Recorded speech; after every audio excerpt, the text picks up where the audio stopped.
Good day, my name is Shamil Shugaev, project coordinator of Friedrich Naumann Foundation for Freedom in South Caucasus. Our guests today are Mr. Archil Iakobashvili, foreign policy speaker of Republican Party of Georgia, Eva Tovmasyan, project coordinator of Friedrich Naumann Foundation in Armenia, and Mr. Davit Subeliani, drug policy expert and activist of White Noise movement of Georgia. So all of us know that last month was very rich on occasions in both South Caucasian republics, and we will try now to have some explanations from our invited experts. My first question would be towards Mr. Iakobashvili. What are your impressions about the occasions in Armenia, and do you find some parallels with similar circumstances in Georgia in 2003? Yes, thanks for the invitation.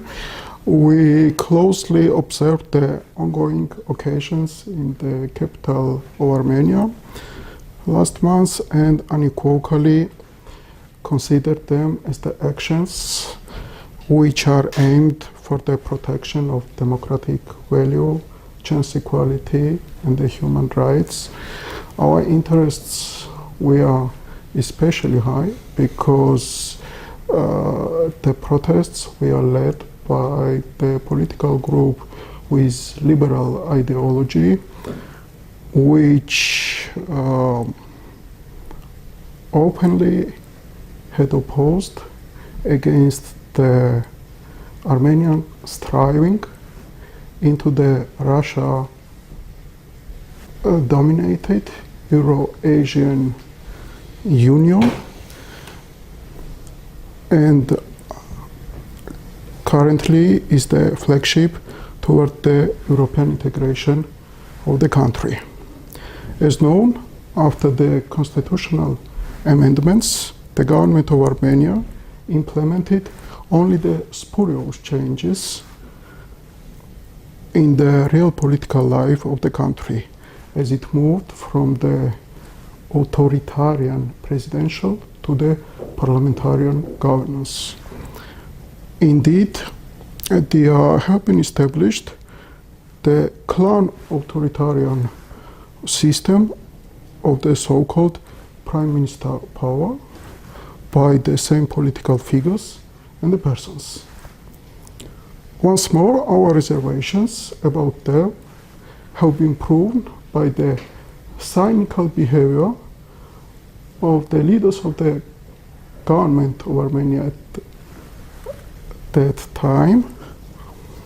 Namely, Sargsyan fulfilled the threats against Nikol Pashinyan, who was the leader of opposition, as following: Pashinyan and another leaders of opposition, 3 members of parliament among them, have been taken by police forces away from the action, have been arrested in the streets of Yerevan, and we are faced with the absurd accusations against them. So in defense to the Rose Revolution 2003 in Georgia, the Armenians protested against the authoritarian regime in Armenia, whereas the Georgians protested against the failed state 15 years ago. The Republican Party was intended that there we are going, as they called themselves, velvet fight by the citizens of Armenia, and especially by the new generation, which we are aimed to the European values and future, and which always needs some kind of support from Georgia in terms of experience share, exchange of ideas, and civil dialogues. Okay. Yeah, I think it's essential and crucial for Armenia now to share previous Georgian experience. And as I know, Ms. Eva Tovmasyan was accompanying some international journalists during these occasions in Yerevan. Maybe you can tell us some words about this, what was happening really in Yerevan. Yeah. Before I answer the question, I would also like to thank for this opportunity of holding this dialogue with the colleagues from the region, and also for comparing the perspectives of both countries. But before I start, I would like to kindly ask Mr. Iakobashvili to permit me to elaborate with two small remarks on the situation of Armenia, and then move to your question. Of course, absolutely, the most important outcome of the revolution, which we already called the Silk Revolution in Armenia, was the contribution to the democratic processes in the country. But one important highlight that we must keep in mind always while talking about it is the fact that it was absolutely focused on the internal domestic issues, and it didn't have any geopolitical or international integration highlights, which is to say that, for example, immediately after holding its first dialogue or meeting with the ruling Republican Party, and then trying to already come up with policy approaches, the leader of the opposition and currently already the Prime Minister of Armenia, Nikol Pashinyan, underlined for several times that he is not going to involve the initiative of, for example, leaving the Eurasian Union, and that he is going to follow the international integration processes of the previous government. When it comes to the experiences with the international community, I think it was crucially important that this time, and by saying this time I mean that previously Armenia also had a couple of attempts of contributing to major changes in the country. We had highest interest of and coverage of the international media, social media, regional journalists, and this was crucially important because, in my humble opinion, this is why we could also overcome or avoid many propaganda attacks caused by certain stakeholders not interested in the democratic changes in Armenia. So the fair and transparent reporting and media coverage was crucial in this aspect. Okay, thank you very much. May I remark, as known during the whole period of the governance of this clan, they were backed by the Russians, and I understand that it will no immediate change in the foreign policy of Armenia, but step by step, in the next future, as Georgia has decided to fix on the West orientation of foreign policy, Armenia will catching up with the same issue as well. Yeah, let's hope for the best. Yeah, so it's actually the first difference, but at the same time, like similarity that could happen. Might be. I would like to move to Davit. We are of the same generation, actually, I guess. And at that time, 2003, we were students. I was studying abroad when the Rose Revolution happened, and I was going to stay to do PhD. But when that happened, I was like, it's time to go home because things are getting so much better there. And so that change in 2003 caused your comeback to Georgia. I understood you right. Yeah. It was the final decision to not to do PhD in the Netherlands and come and take part in the developments taking place. So it was such a big enthusiasm among people, and a lot of people have been coming back to Georgia. And I wonder if it will be the case in Armenia, because a lot of Armenians live abroad. So actually, that was the reason why me and friends of mine that studied abroad at pretty the same time. A lot of us came back to Georgia due to these changes, and I would like now move back to Eva. What do you think? What's now the next steps for Armenian democracy, and how will it affect the Armenian youth living in Armenia or outside of Armenia?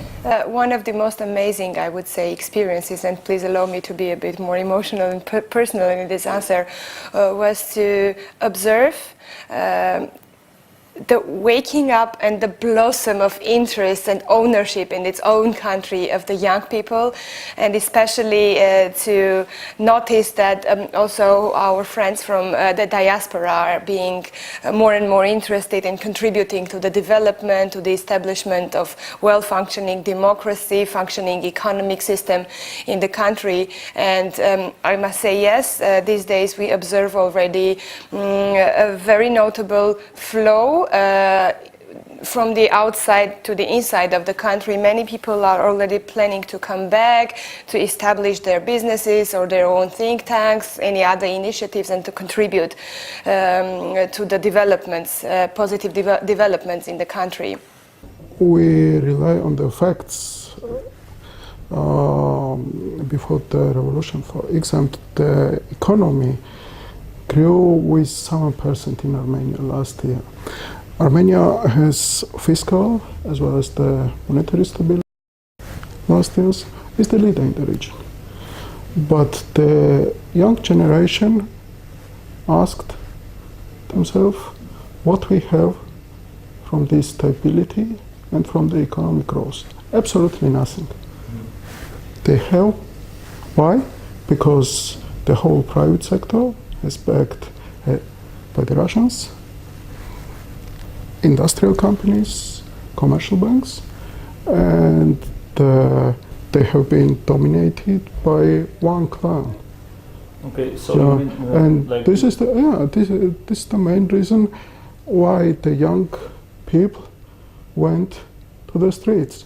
They were not against the 7% economic growth, but they were for the chance equality in order to take more part in this process. Okay, so you mean it was like protest against the corruption, actually? Corruption as well. Not proper governmental system, but not against like social social. Yeah, when the state is dominated by one political group during 20 years, and 20 years they are period of one generation. Corruptions and priorities among the people are usual. So I would like to say too, because I took part in that occasions in 2003 in Georgia, and it was different in Georgia because at that time we were not only protesting the this governmental disease of in Georgia, but also social bad social endeavors actually. But I would like to move to another topic and spring to Davit. Georgian Revolution 2003, Armenian Velvet Revolution, Silk Revolution 2018. They were very peaceful, and now last demonstrations in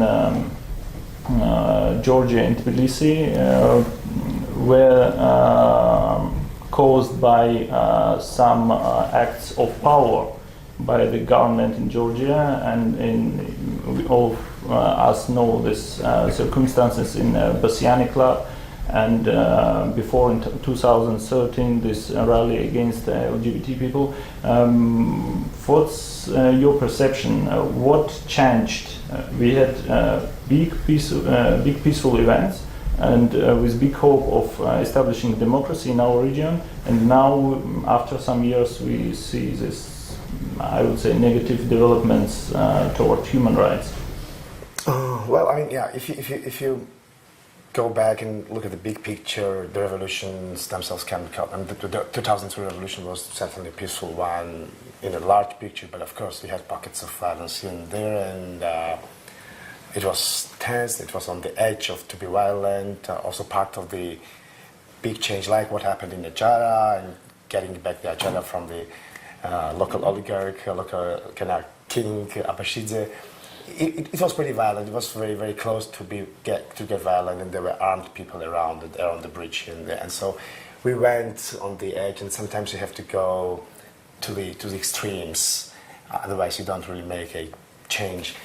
Here, weeks before what we had, that was also pretty violent, and it was very close to see blood around on the streets, and that was certainly the factor that stopped the activists to push further.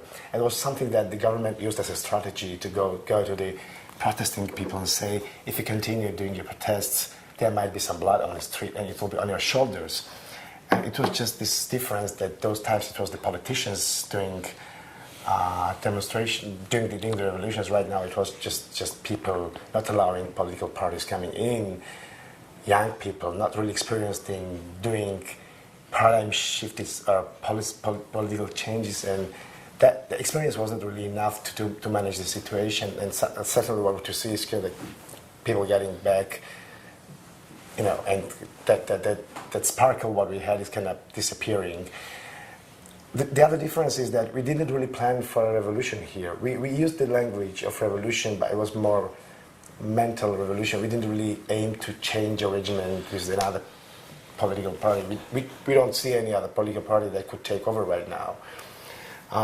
So basically what we were saying to the government is that the only thing is that you just stop being violent, get more liberal, let us take part in the in doing drafting, crafting and developing policies.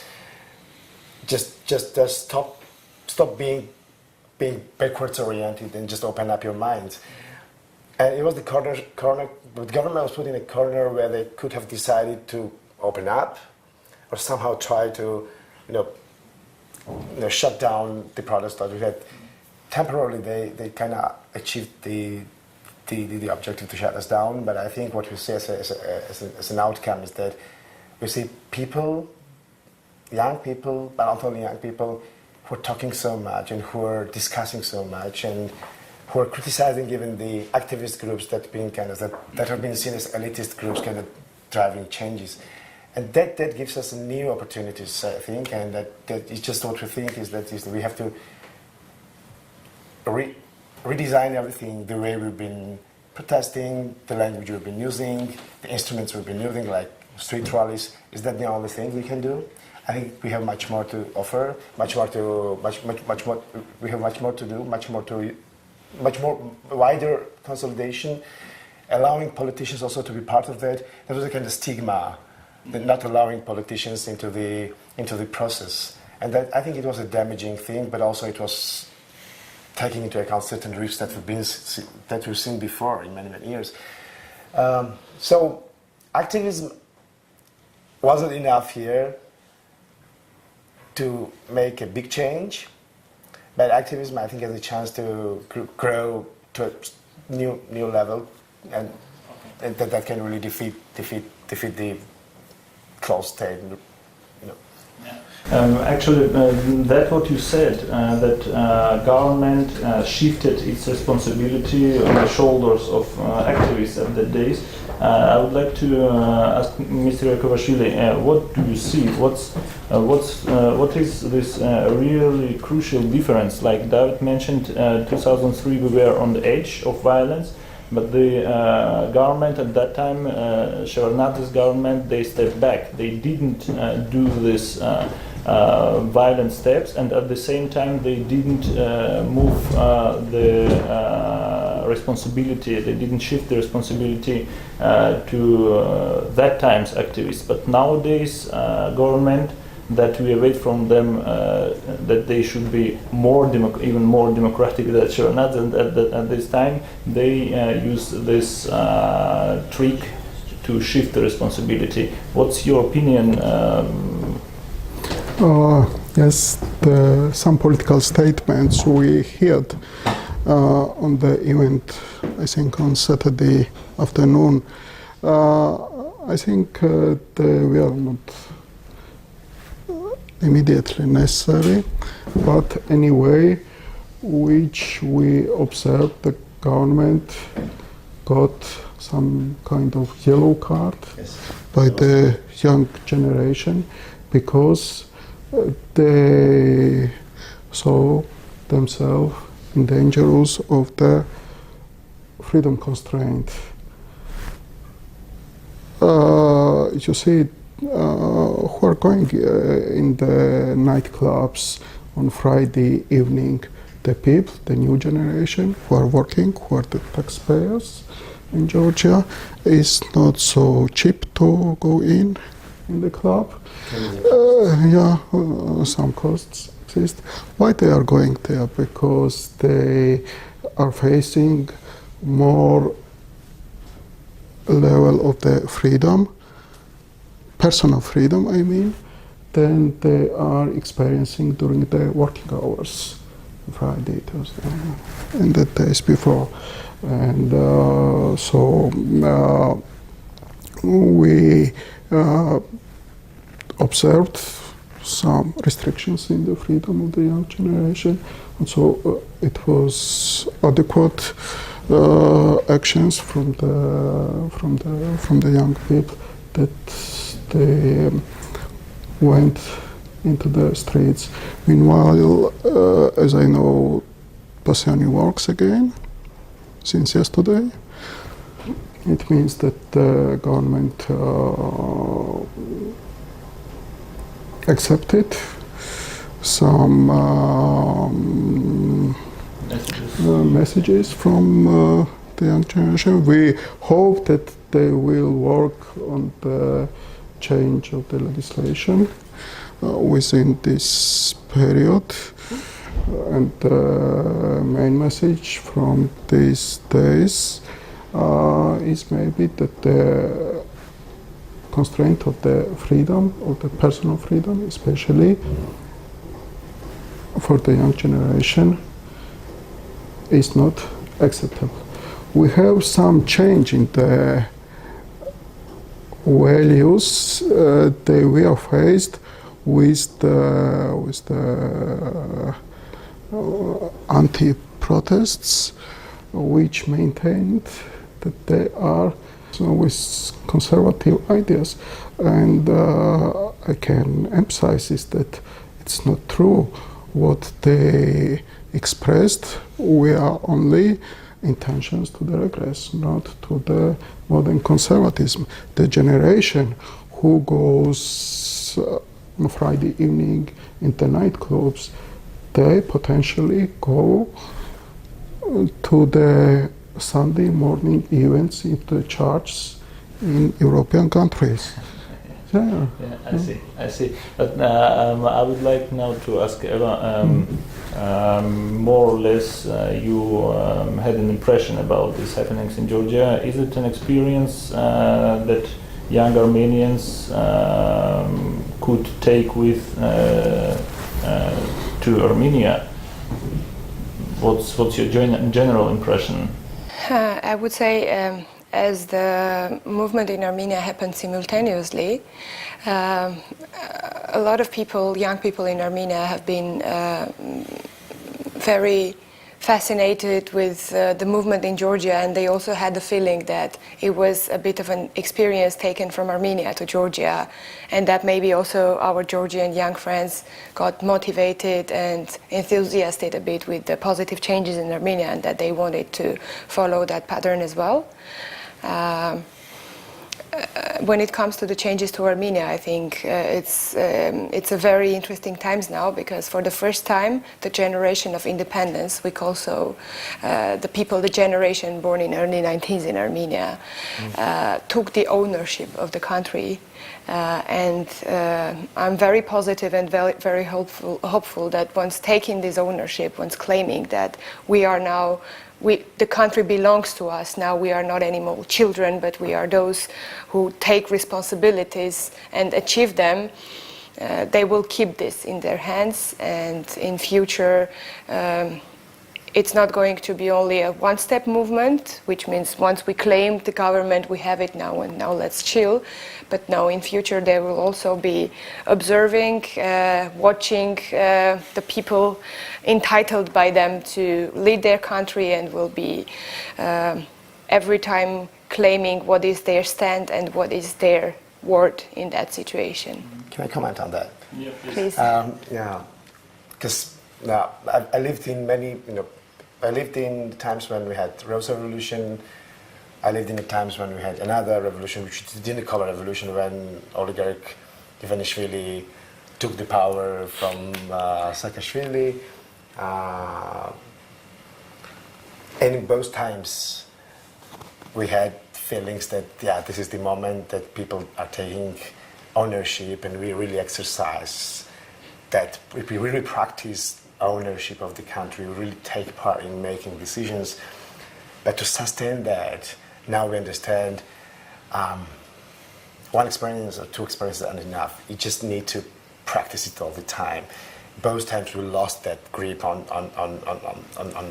controlling the how the governments act, and we eventually end up, after good shifts, we eventually end up to be part of the state where things are going okay, and then we have to restart everything from the scratch. So, even though I would love to see your enthusiasm be materialized in Armenia, I would kind of hope that you take these lessons from Georgia and from other countries, and kind of try to keep hold on how they act. Absolutely. Because governments have a tendency, when they end up in nice government buildings, they sort of, not because they're bad, Switches they sort of the intentions. lose a real feeling of what's going on the ground. And that happens not only with the governments, but even with the movements like mine, White Noise Movement, which was a brilliant, excellent, open-minded movement, really going on. But at a certain point, we kind of found us closed in an office and just creating our legends and stories and whatever. But then at the end, you sort of lose a real understanding of what's going on the ground. And currently we saw a lot of criticism from our supporters towards us, and that's very healthy. But we also understood we became sort of little government to our supporters. So that's the lesson that needs to be shared across the countries. And yeah, this is the point. Okay, thank you very much, David. My personal impression in the last years is that, for example, our foundation, among other institutions, always strives to let Armenian and Georgian politicians or civic society contact with each other, but the general impression is that these contacts are not big enough. So I guess more or less Georgia and Armenia now are on the similar paths, and we should use this opportunity to have more exchange on all possible levels. And at this moment I thank you for coming to us, to answering our question, and wish you best of luck in your future endeavors. Thank you. Thank you. Thank you. Thanks as well. Yeah.